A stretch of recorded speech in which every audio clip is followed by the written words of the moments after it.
nasihati aku dengan cintamu, istrimu di dalam surga. Abdul Aziz bin Abu Rawat berkata, di tengah kaum Bani Israel ada seorang ahli ibadah. Pada suatu malam dia bertemu dengan seorang dan berkata, wahai si fulan, sesungguhnya wahai si fulan, sesungguhnya istrimu berada di dalam surga. Kaget ya, penasaran dia dengan kabar dalam mimpi bahwa dia sudah beribadah, ternyata istrinya sudah mendahulunya di surga.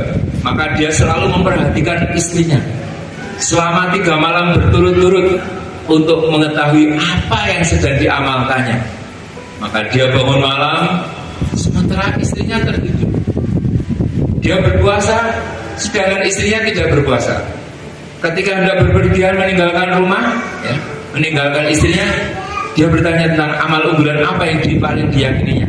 Jadi dia konfirmasi, kamu sudah mendahuluiku di dalam surga, ngapain aja sih kamu? Kayaknya biasa-biasa doang. Ya. Maka istrinya menjawab, wahai kanda, tidak ada sesuatu pun kecuali satu perbuatan. Aku nggak ngapa-ngapain kok kak.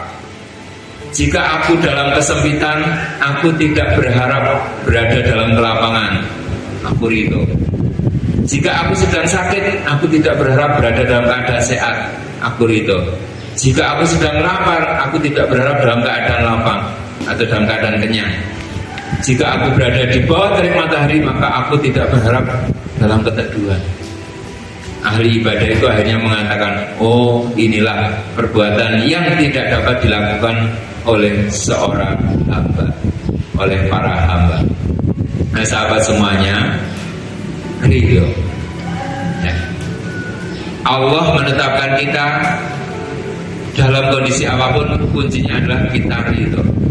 Kita sering membaca raditu billahi robba wa bil islami dina wa bi muhammadin nabiyya wa rasulah. Aku ridho Allah sebagai Rabbku, Tuhanku yang menciptakan, memberi rezeki, memelihara, menjaga, merawat dan sebagainya. Aku ridho Islam sebagai agamaku, jalan hidupku, penata hidupku, dan aku ridho Muhammad sebagai teladan hidup. Tapi bukan sekedar itu. Yang dimaknai ridho adalah kita sudah siap menerima apa yang Allah tetapkan kepada kita, baik atau buruk, senang atau susah. Bahasa anak mudanya kerennya gini mbak, mas, tak bagus, tak solihah.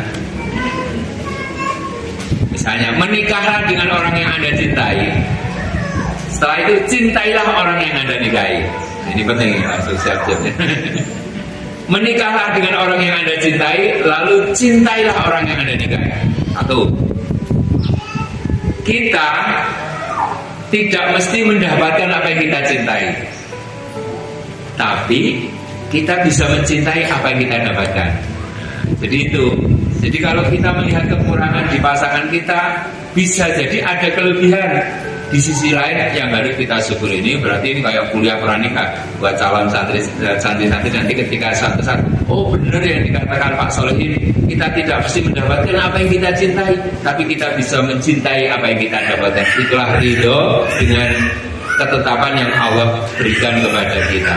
Nah ini makanya kita menyiapkan ridho. Misalkan kita mau bepergian, ternyata di tempat bepergian kita mengalami masalah, kita ridho kepada Allah, maka kita berdoa bismillahi tawakkaltu 'ala Allah la haula wala quwwata illa billah. Berarti kita sudah menyiapkan diri bahwa kita itu lemah, maka menyandarkan pada Allah yang Maha Kuat. Kita miskin, menyandarkan kepada Allah yang Maha Kaya. Kita bodoh, menyandarkan kepada Allah yang Maha Mengetahui. Kita punya kekurangan, menyandarkan kepada Allah yang Maha Sempurna. Itu namanya ridho. Kita selalu menyandarkannya kepada Allah Subhanahu wa Ta'ala, tidak menyalahkan Allah, tidak menyalahkan takdir, dan juga tidak menyalahkan diri sendiri. Karena kadang-kadang kita menjadi tersiksa karena terlalu menyalahkan diri sendiri.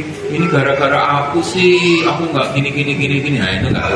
Nah mulai dari itu, mulai kita berusaha untuk ridho dengan hati yang lapang. Insya Allah.